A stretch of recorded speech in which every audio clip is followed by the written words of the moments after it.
run today in the country? I've come to a decision. What? I'm going to go and see him. See him? Who? What for? Have a chat. Why? I feel I'd like to. What's there to be gained? What are you going to do? Hit him? No, but I do want to know what he's got to say. He doesn't matter. Excuse me? He's not important. It's not important. You mean it could have been anyone? It just happened to be him, but actually could have been anyone? No. Well, what then? It was... Okay, it was him, but it was just something... Yeah, it was him. I want to know what he's like.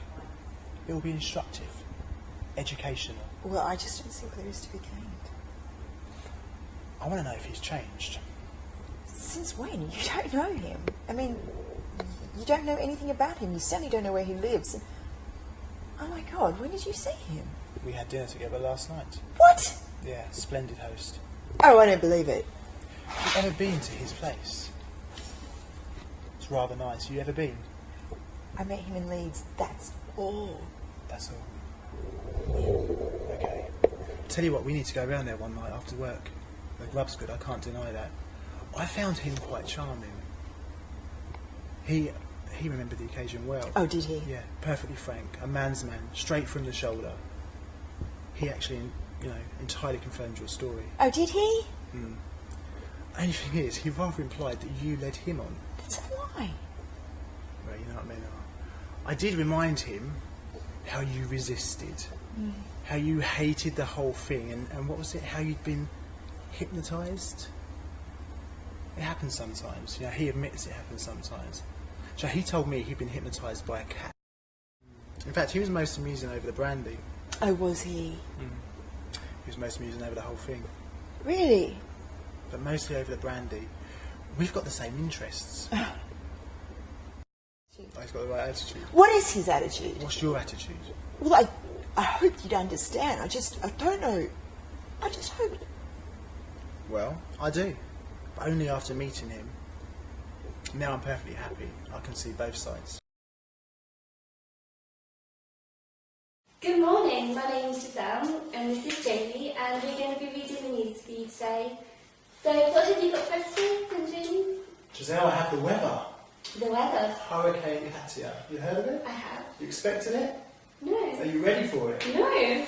Okay, we've got severe winds that are expected to make landfall at some time tomorrow night as Hurricane Katia makes landfall in the UK.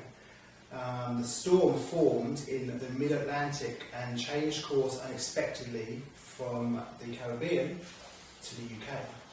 Its journey across the ocean has somewhat weakened Katia, but the Met Office has still issued a yellow warning or alert as the UK braces itself for 70-mile-an-hour winds, heavy rain and 50-foot waves. Can you imagine? 50-foot waves.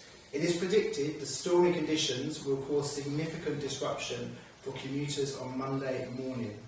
Scotland, as always, is expected to be the worst hit area. However, warnings have also been put out for Ireland, Northern England, West Wales, Cornwall and Devon. Forecaster Michael Duke said that this is likely to be a significant storm event for the UK from mid-September. So we best get our boys out then. Absolutely, 2 or 3 I think. Good morning London, come and join us on the sofa. My name's Jamie Styles and this is my co-host Giselle. Brand new to the sofa today, how are you? I'm good, thank you. How are you? I'm not bad. Great weather, sun is shining, brilliant. Okay, we're going to go through today's front pages. Giselle, what do you have for us? Well today I have a story about a millionaire banker, Sir David Scully, who poses next to a corpse lion after he's just shot it. Angry animal welfare groups yesterday described Sir David's trips as sadistic and selfish, but he said he saw nothing wrong with paying huge sums to kill exotic animals.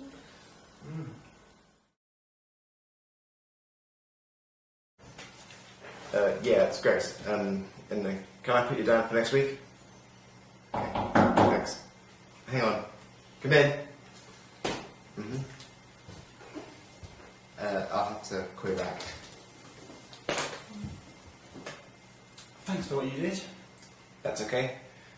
some lateral thinking. I wish I could believe that.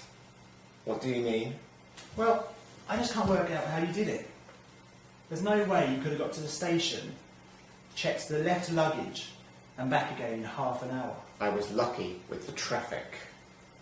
You were there, weren't you? Where? The station this morning. No. I saw you.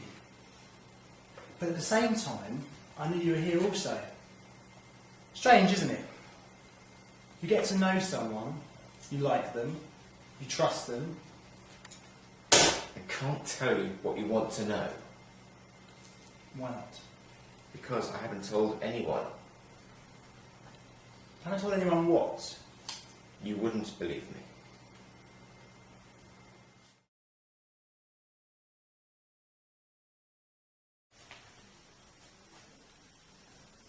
Sometimes I wake up in the middle of the night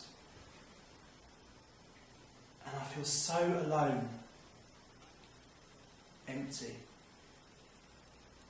and I guess depressed. Everyone else in the house is fast asleep. And I wondered, is it just me? Or perhaps it happens to them as well, maybe at different times. I just feel so alone in the world. Outside, the city is dark, somewhat empty. The streetlights give the pavement a natural glow. Every now and again a car will go past. I want to do something, anything, just to break the silence. Sometimes I wonder why I even bother to go on. Waking up at the crack of dawn, jumping in the car, sitting in yet another traffic jam, and then finally getting to work, and then being surrounded by people who I don't want to be with. They have cold and empty eyes, rushing from one meeting to another. And all the time, at the back of my mind, knowing that the same thing is just going to be repeated tomorrow, and the next day, and the next day, and so on.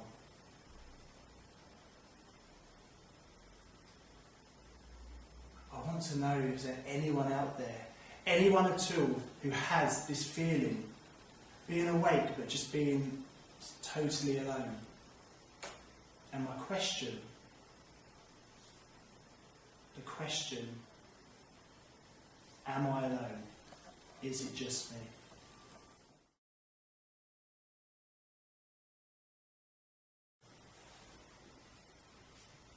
To be or not to be? That is the question. Whether 'tis noble in the mind to suffer the slings and arrows of outrageous fortune, or to take arms against a sea of troubles and by opposing ends them, to die, to sleep. No more, and by a sleep to say we end the heartache and the thousand natural shocks that the flesh is heir to. 'Tis a consummation, devoutly to be wished, to die, to sleep. To sleep, perchance to dream. Aye, there's the rub. For in that sleep of death, what dreams may come? When we are shuffled off this mortal coil, must give us pause. There's the respect that makes the calamity of so long life. For who will bear the whips and scorns of time? But then the dread of something after death.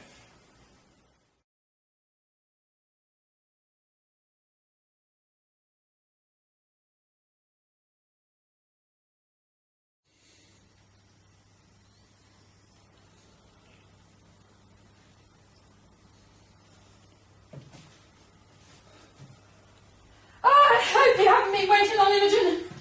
Only I've been to the clinic. I lost so much time on my television flipping. Yeah,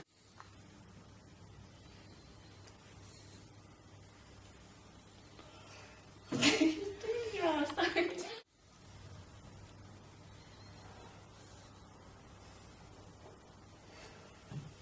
I hope you haven't been waiting long, Imogen. Only I've been to the clinic. I got so carried away with time, I lost all track of time.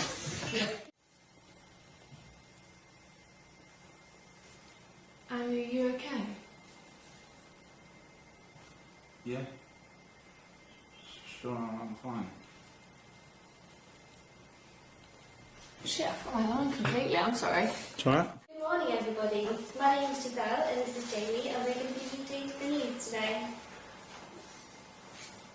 Jamie? Oh. Good morning, London. Come and join us on the sofa. My name is James Styles.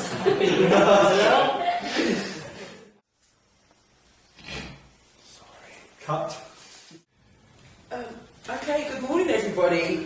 Well, Jonathan, I say it is quite a serious story, but the name of the lady just gives it a little bit of an edge. Here we go anyway, see what you think. A pregnant mother who was told she had suffered a miscarriage only found out her unborn baby was alive after requesting another scan.